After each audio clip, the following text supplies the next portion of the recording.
Welcome back to the sweatshop, boys and girls. In today's video, we're going to be working on this 2011 Subaru Legacy. In today's video, we're going to be changing out these three parts on the Legacy. Now, you may think to yourself that these are easy parts to change out, but there are a lot of common mistakes that people out there make whenever changing out these parts. Not specifically these two guys here, more so this one. This guy is a sensor that goes on your head, and in our situation it has decided to just spray oil out of itself. Couldn't believe how much oil was coming out of this thing, so I'll be showing you guys a shot of how much this thing could potentially leak out. That being said, the biggest mistake that happens with this thing is it may be hard to tell on camera, but this thing is tapered. What that means is it's slightly V'd or shaped like this so that it will on either side create a seal as you drive the oil sensor down into the head. Unfortunately, a lot of people out there don't really work with this sort of stuff, and when they do put it in on their own because they want to save themselves some money, they end up costing themselves an engine because they'll crack the cylinder head, which of course then puts you in a world of hurt. So don't be that person. Please, please, please, if you're not comfortable with doing that sensor, take it into a mechanic. Second thing that we're going to be doing is this guy here. This is the oil sensor that's on the block. This one here, people usually don't screw up. It is tapered as well, but it goes into a metal insert. I don't think I've ever seen a Subaru block that didn't have a metal insert. When I say metal, I mean steel. So, you know, it's extremely hard to monkey that one up. In changing that sensor, we're going to need to remove our belt. Of course, our belt is trash and it's all cracked up, so we're going to be swapping that out at the same time. Our next step is going to be to go ahead, open up that hood, and I'll show you what's going on.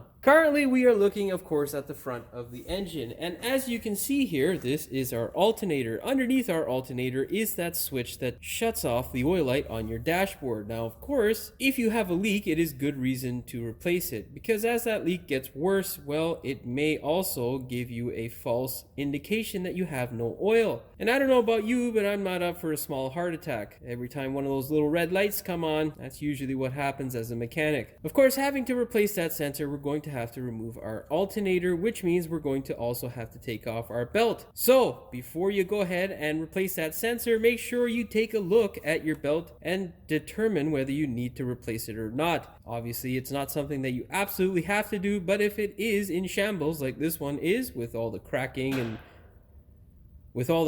and dry rot, well, I suggest you replace it. Now, of course, before we get started with today's video, do me a big favor and hit that subscribe button as well as the notification bell so you never miss any of my new videos. Now, get yourself a flat screwdriver and let's pull this cover off. Just twist it like that and then use your flat screwdriver to pull up on the clip. Be very gentle with them. They are not steel or any sort of material that is looking to last. It is plastic, my friends, and they will break quite easily.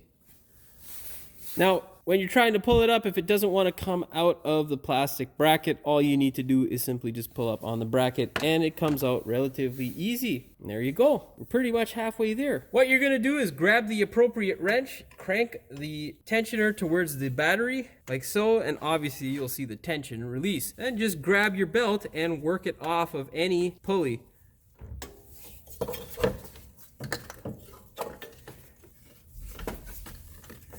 Now, if you're wondering why it is we are replacing the belt, there is your answer. As you can see, it is cracked, and obviously when it's cracked, it means that it's no good, and no one wants to be stuck on the side of the road. Just because your belt is off and, you know, it's 5 seconds to swap in the next one, it's a stupid thing to do. What you want to do before you go ahead and put on your new belt is spin all of your pulleys to make sure none of them are binding up. You also want to listen for any noises.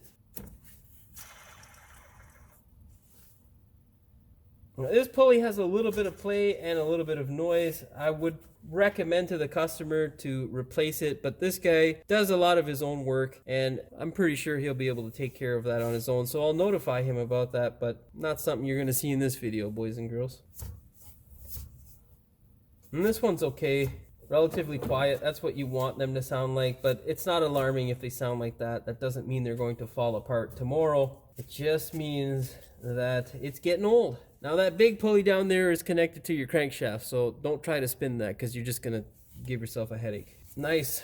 The alternator is nice and quiet. Now, what we need to do is get ourselves a 12 mil. There is a 12 mil bolt underneath here, and there's a 12 mil bolt underneath here as well. And we need to remove them so that we can get our alternator out of the car. There's also a 10 mil that secures the bracket to the compressor. Now, hopefully this gives you a little bit of a better view. This here is our 10 mil. You don't have to remove it all the way. You just have to slightly back it off because it releases it. Subaru actually did a pretty good job in the engineering department there. Go ahead, grab your 12 mil and just crank this guy all the way out.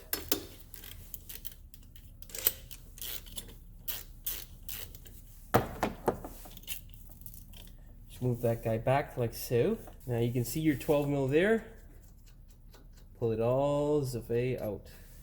With that 12 mil out of the way, it's now time to tackle this. Unfortunately, the engineering department missed the chance to lower this stupid thing just a little bit or put on a smaller pulley so that you could access this bolt relatively easy. Unfortunately, you'll need a 14 mil to crank this guy off, and then you can get a 12 mil on this thing and pull it out.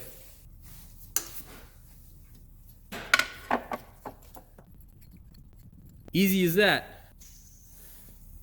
You can hear it. It's not terrible though. Would I replace it? Yes, but oh look, China, great. And now, as you can see, with it removed, it's easy enough to access your 12 mil. Now, Subaru being Subaru, of course, this is the alternator that works on every single EJ. This being a different setup with the tensioner not being there, they got rid of the tensioner, of course, but they didn't get rid of that stupid bolt that holds it. It's a bracket that's in the back here. So whenever removing it, put your hands back there to make sure that you can get your hands securely on it, because if it falls onto the top of the engine, well, sometimes it can disappear, which is a real pain in the ass. Now, with that bracket loose, make sure you've got a good grip, and you should be able to turn this off by hand, Jim, but you're getting weak. Videos turn out to be terrible. Oh, come on. This thing needs some lubricant. Fuck. Jesus. Just get one of those. I picked this thing up in a store in Hamilton, Ontario. Never seen anything else like it. It doesn't have a brand, so I'm assuming it's some kind of nicely made China product. But yeah, I really like it. Great little ratchet. Oh, I'm glad I got the ratchet because there's no way I was going to pull that off by hand. I can feel the bracket basically loose. Slowly remove my hand so that it doesn't fall off. We're gonna get a magnet and pull that stupid thing out. Okay, good. That there is from every single EJ from like 1998.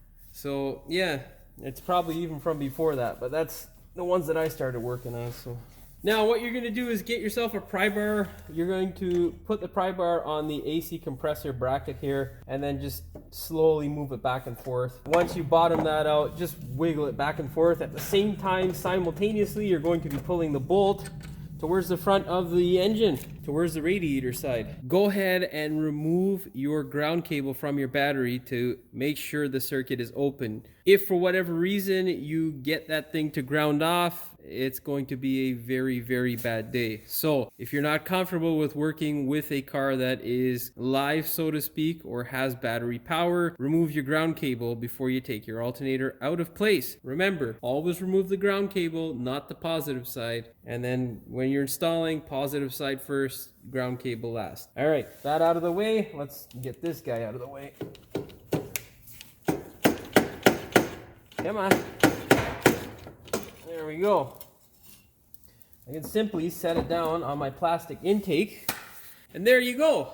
Now hopefully you can see the little black spot here. This is where we are leaking. We're gonna do two things now before we replace that sensor. We're gonna brake clean it just a bit because brake clean makes everything better. And then what we're going to do is blow the area off before we go ahead and pull out the sensor so that none of the shit that we brake clean gets into our engine. I'm gonna do that off camera because I don't want it to end up on my camera. I shall be back. With the area relatively clean, what you're going to do is simply just clamp down on this guy here. It's a little springy and you can pull back on it. It's simply just a regular spade connector, so nothing to be afraid of. Just be careful with it, of course. It is brittle and you don't want to yank at any point on any connector. You never want to yank from the wire. That's just Stupid. This guy here, if it's stock, is I usually think it's 24 mil. That's what you need to pull this guy off.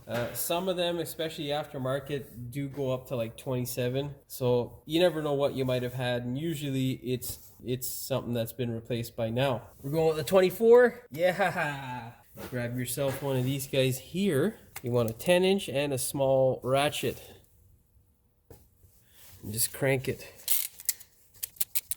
If you're wondering, that's the small little ratchet. This is actually, well, I'm pretty sure it's a Chinese-made thing, but it was a CanPro piece that they had brought us out here. Oh, we got some sort of visitor? What is this? Oh, it's just glue. Okay. Thought the sensor was taking a dump. A colossal metal dump. Get that guy out of there. Get the God damn it. This is an OE part, and as you can see, there was glue on it, and that's why I like using silicone. That's my glue. It's my preferred glue because it lasts long, usually the life of the part. So yeah, our next step is basically we're going to take a rag, just wipe out the hole here, try to clear up a little bit of oil, and then we're going to apply a little bit of silicone to our new part, and we're going to drive it in.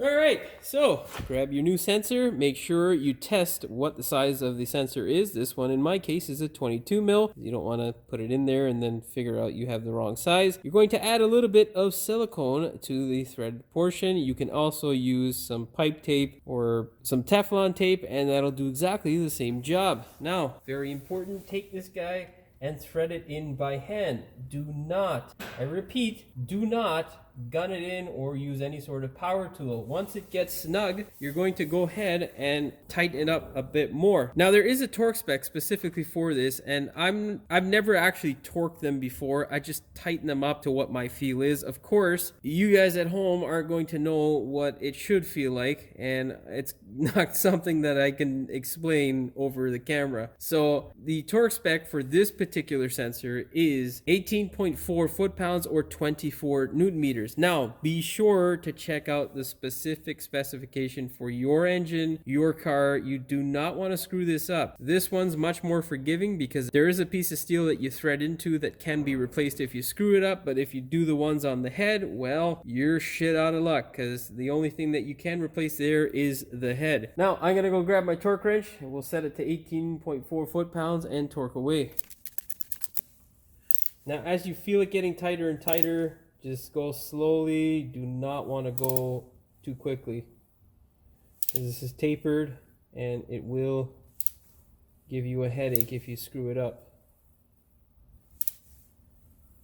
There we go. Good. Now, go ahead, grab your connector and put it back into place. That's it, we're done. Now all we gotta do is reassemble all this crap. Now when trying to put all this stuff back together, you don't wanna have a headache with your alternator. And a lot of times this dowel, because it's been clamped by the pressure of the bolt, what you need to do is smash it back the opposite way. So in order to do this without breaking your alternator, because a lot of people who aren't so bright will take a punch and just smash away at this ear, and then they can potentially break the actual alternator. That's a stupid thing to do. Get a socket that is big enough to house this dowel so that you're not going to bump up against it, and something that is small enough so that it supports the ear. Get a punch like so, and then what you're going to do is just lightly tap it with your hammer. Make sure it is supported.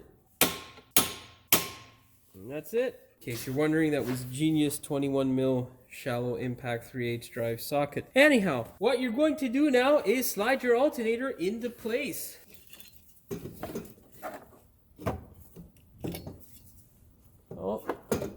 Oh, maybe I didn't smash it enough. Yeah, I didn't smash the bastard enough. No, we gotta prove a point now. Do you wanna fucking play games like that? Alright. Fuck up on my punch. Where to put my punch? Fuck, the punch is hiding behind the goddamn other stuff here. Okay. Thought I got it, but I did not. No, I got it that time. Punk ass bitch. There we go. Now, grab your alternator and slide it into place. That's much better. See how easy that was? Now, get the overly long alternator bolt and slide it on through. Now, with this one here, it is open, so you can slide it through without having to do this sort of process, but, you know, it's force of habit. I'm used to doing it like this, so. Now, very important.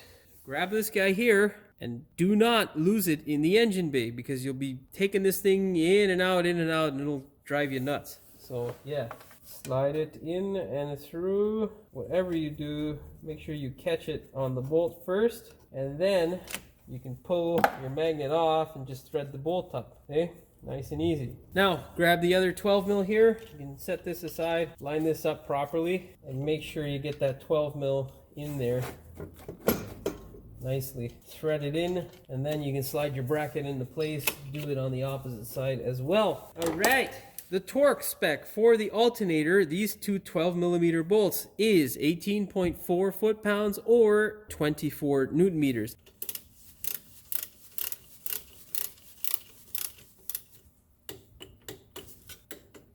Now this guy here, different story. That 10 mil requires considerably less torque. The torque spec for the 10 mil is 4.7 foot-pounds or 6.4 newton meters. Feel free to round up to 5 foot-pounds because that's what I'm going to do. As you can see there, it is valuable to have the electronic torque wrench because when you're approaching the torque, it'll start to ee. The old school torque wrench I have doesn't require batteries, and that's currently why I'm not using my electrical torque wrench, because you know why? Them batteries is dead. Now, let's go ahead and put this thing back in its place. Set it all together, make sure you don't lose that O-ring. Anyhow, stick that guy in there and then just thread it in. Oh, come on. Not that hard, Jim. God damn it. Set it onto the aluminum portion. Yeah. Make sure it's not binding up, when you're threading it on, because you don't want to crush the O-ring. What that can cause is it can cause it to sit funny, and yeah, that's never good. Set your torque wrench to 23.3 foot-pounds of torque or 33 newton meters. I'm weird, I double and triple check. Now we can go ahead and put on our belt. Usually there are arrows to indicate if there is a specific direction that the belt must go. This one has none, so my preference is to put it on in a way where I can read the information on it without having to hang myself upside down. If you're easily confused, the best advice that I should have given you would have been to go ahead and make a diagram. Unfortunately, I didn't give you that advice, so here, you just follow what I'm doing. And hopefully I don't screw it up.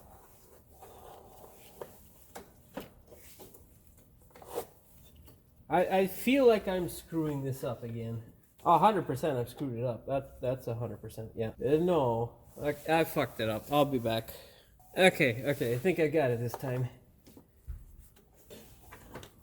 Oh, what a pain in the ass, eh?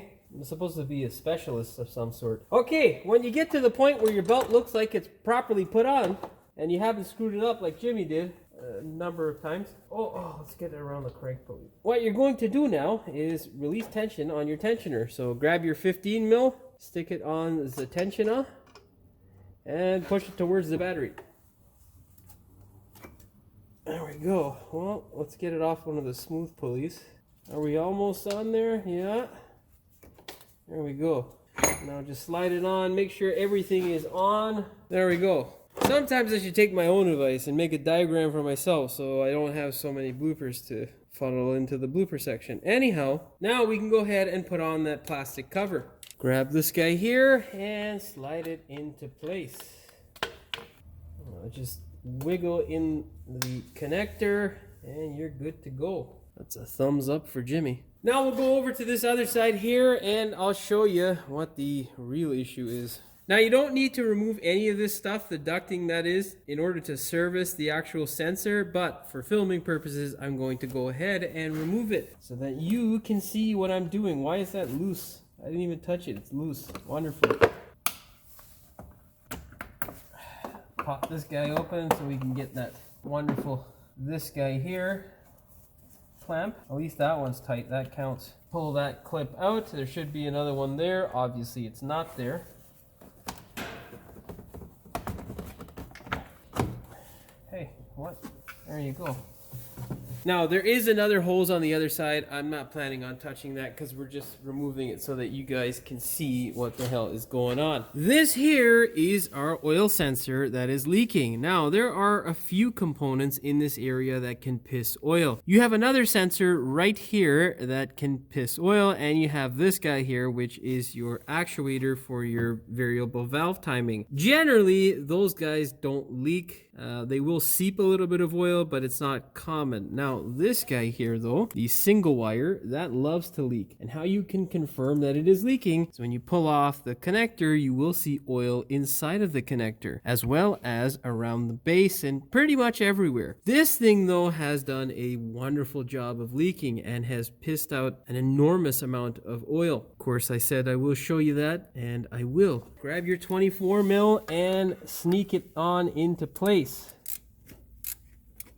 There you go. And now just crank it off slowly.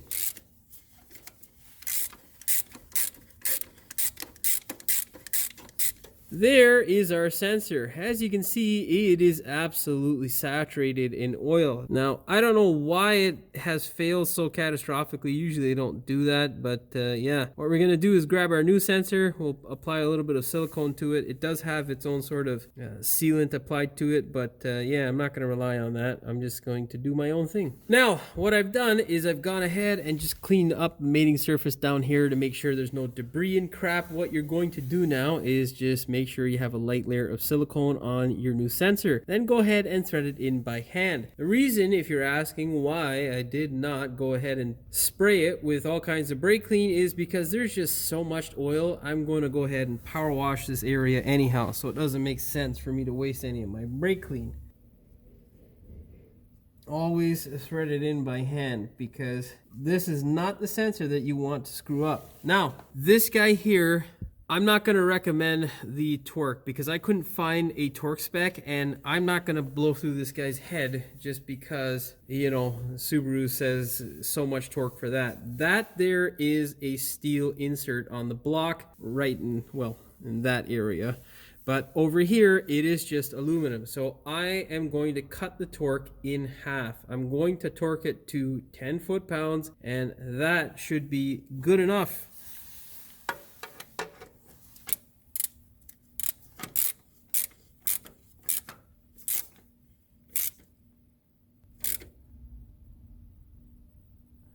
That feels good enough to me there. Now, remember, it is imperative that you find out the correct torque for your own engine. Do not, whatever you do, do not screw this up, because if you crack your head, life is going to suck. Okay, let's torque this thing. Set it to 10 foot-pounds. There we go. Now, go ahead and connect this guy here. Do not, in my opinion, don't give it the full 18 foot-pounds. That's just way too much. You can follow me, but definitely find out what your vehicle requires, because you don't want to have an issue that T-Shoes won't solve. Now, we can go ahead now and put together our ducting, the air ducting that is. All right. Sneak everything into place, man.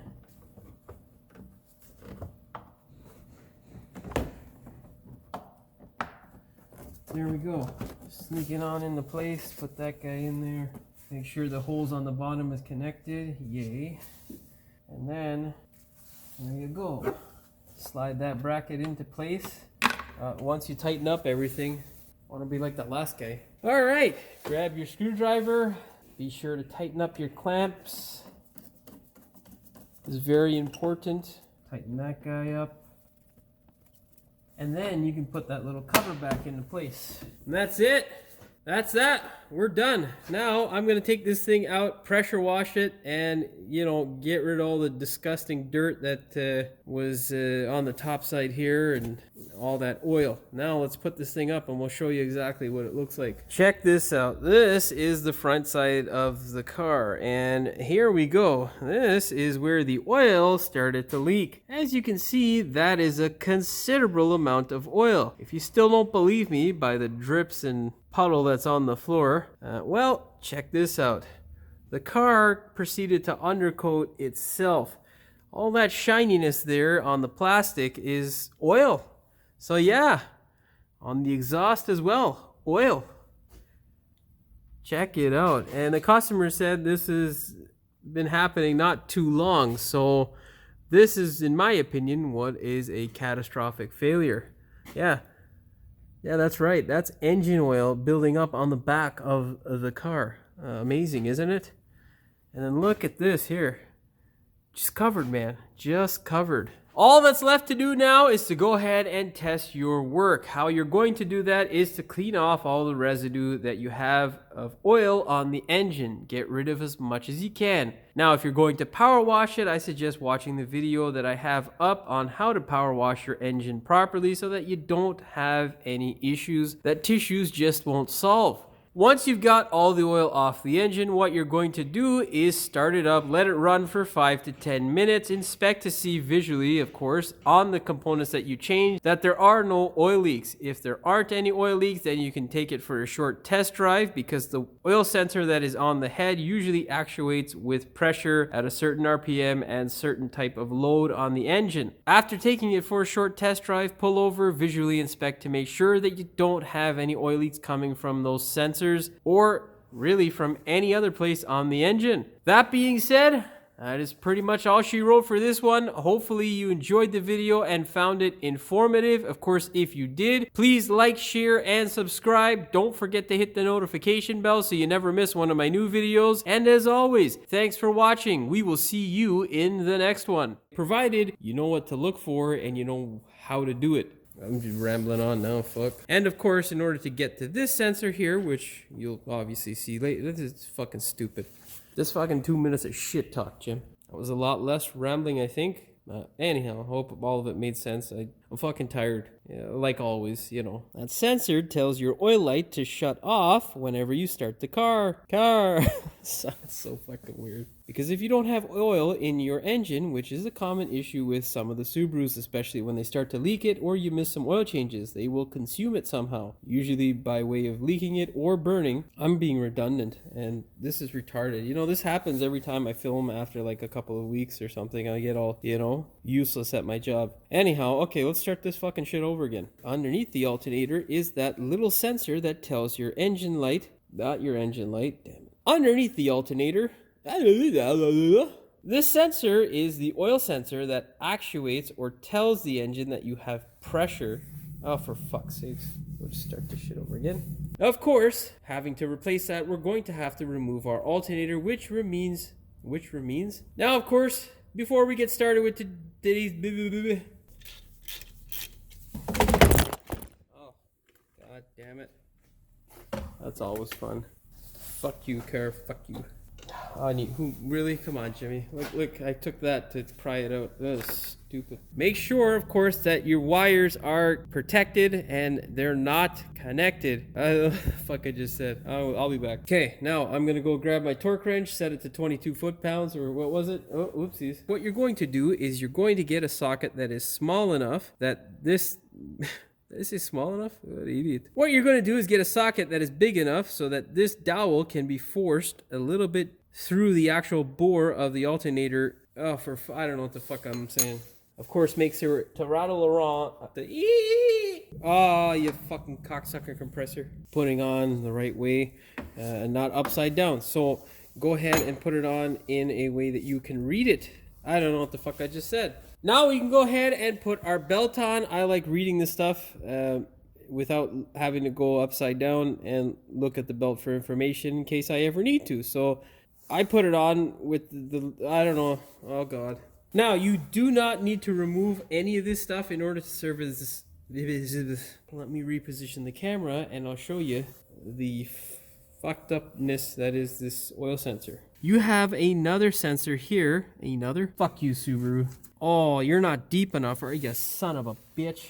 You know what? Fuck it. We're going to shove that cocksucker on there. Now, I don't know why it is this. Oh, there's some shit inside there. Oh, okay. Wonderful. You follow me, but definitely find out what your transmission or... Oh, jeez. Stop fucking around here, bud. What is your... Where the fuck are you? You know, it's time to work and you're fucking on vacation? Fucking snap on. Of course you're hiding in another fucking drawer. Oh, you motherfucker. Once you get the engine off... Oh, God, what the fuck? Once you get all the oil off of the engine, make sure you have the